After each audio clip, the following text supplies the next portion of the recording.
Want to use your Xumo remote with your Samsung TV?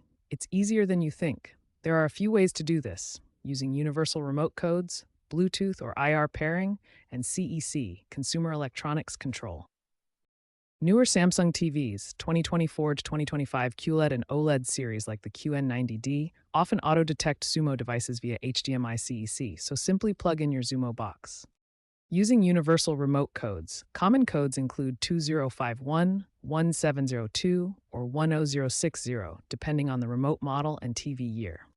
Bluetooth or IR pairing. Enable Bluetooth on the Samsung TV, then press the pairing button on the Xumo remote. If that doesn't work, keep watching to find out the other methods.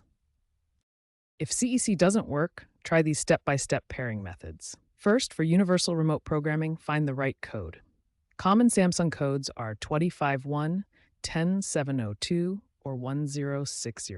Hold the Setup button on your Xumo remote, enter the code, and test volume and power functions. For Bluetooth pairing, enable Bluetooth on your Samsung TV through Settings, General, External Device Manager, Bluetooth, then press the pairing button on your Xumo remote. Enable AnyNet Plus, which is Samsung's implementation of CEC, in the same settings menu. If issues persist, check for firmware updates on your Samsung TV, try resetting the TV's CEC settings, or for older TVs, ensure the TV is on the correct HDMI input. Remember, most Xumo voice remotes, XR15 and later models, support direct pairing via Bluetooth or IR.